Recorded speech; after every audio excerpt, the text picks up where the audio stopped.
Tips kung magpapatayo o magpaparenovate ka ng bahay. So yun kaibigan, kung magpapatayo ka ng bahay at nagsisimula ka pa lang naman, ang hanap ko ay mga budget friendly, ito rin yung may re-recommend ko sa'yo. Sa pagdating sa wire, pwede kang gumamit ng Boston na brand. And then sa panel at breaker, pwede kang gumamit ng Royo. Set na yan, meron na yan kasamang breakers. Ito yung isa sa mga pinakamura. And then, sa switch and outlet, mag-Royo ka na rin. Mura lang din to kaibigan. Tapos sa ilaw, pwede kang gumamit itong Amasco. Isa to sa pinakamurang ilaw. Pero yung ganitong ilaw kaibigan, papakita ko sa'yo. Ito pa yung mga regular bulb na nakikita mo. So, receptacle tapos ilaw. Ngayon, kung gusto mo nang gumamit ng medyo semi-modern, mga downlights, so pwede mong gamitin tong Amasco na brand kasi isa to sa pinakamurang brand ng downlights. Ngayon, kung magpaparenovate ka naman ng bahay, halimbawa, first floor gagawin mo second floor, and then gusto mo yung semi-modern na, pwede kang gumamit ng mga ganitong miniature distribution panel. Pwede mo siyang ipalit sa mga metal enclosure na kagaya ng ganito. Pwede mo siyang palitan ng ganitong miniature distribution panel. So pagdating naman sa wire, dahil nga ina-upgrade mo na yung bahay mo, pinapa-renovate mo, ito yung brand ng wire na marirecommend ko sa'yo. So ang brand nito ay Pilflex. This is a local brand kaibigan, and this is one of the best brand ng wires na makikita mo ngayon sa market. So itong Pilflex kaibigan, meron na siyang 50 plus years ngayon sa industry, kaya sobrang trusted na talaga siya ng marami. And then sa switch and outlet kaibigan, marami kang brand na pwedeng gamitin dyan, pero kung quality at maganda yung gusto mo, ito yung marirecommend ko sa'yo. So it's either Panasonic, pwede kang gumamit ng Panasonic, hindi pwede ka rin gumamit ng Opal. Itong si Opal kaibigan, kung makikita mo, modern na itsura niya, and then mataas din yung quality niya, kaya yan yung marirecommend ko sa'yo kung magpaparenovate ka ng bahay at semi-modern na yung pinapagawa mo. Sa ilaw naman, huwag ka na gumamit ng mga ganitong regular bulb dahil nagpaparenovate ka, mga ganitong downlights na yung gamitin mo. So ito na yung mga modern na ilaw sa panahon ngayon kaibigan, and then pwede ka rin gumamit ng strip lights para mas gumanda pa yung itsura ng bahay. Ngayon, kung dream house na yung ipapagawa mo, ay assume na modern na yan, and then may kalakihan talaga yan. Kaya pagdating naman sa panel at breaker, ito yung maire-recommend ko sa'yo.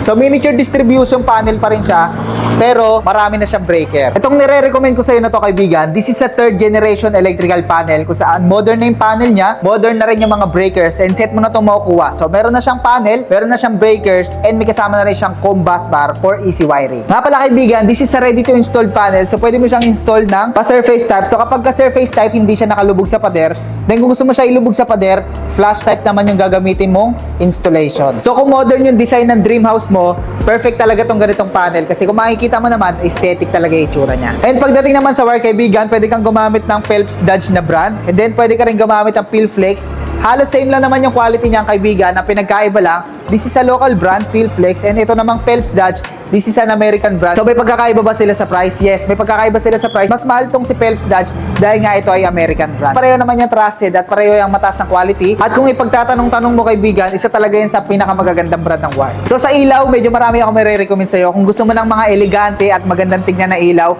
gumamit ka na ng downlights. Then pwede ka rin gumamit ng strip lights, gawin mo siyang cove light sa kisame. Pwede mo rin niya ilagay sa kwarto, sa likod ng TV, sa ilalim ng higaan. Tapos sa kitchen, sa bar area, tsaka sa sala, pwede kang gumamit ng mga pendant lights, yan na yung uso sa panahon ngayon. Ngayon, kung medyo mataas yung ceiling mo, pwede ka rin naman maglagay ng chandelier. Sa labas ng bahay, pwede kang maglagay ng mga wall lamp, gumamit ka ng patio lights. Kasi yung mga patio lights, kaibigan, isa yan talaga sa nagpapaganda sa labas ng bahay mo, lalo na kapag kagabi na. So, pwede mo yung ilagay sa mga terrace, kung meron kayong balcony, meron kayong pahingaan sa labas, meron kayong mga maliit na bahay kubo, yan, dyan yung pwedeng gamitin yung mga patio lights na yan. And then sa switch and outlet, same pa rin yung may re-recommend ko sa'yo. It's either Panasonic or Opal. Pakita nga ulit natin.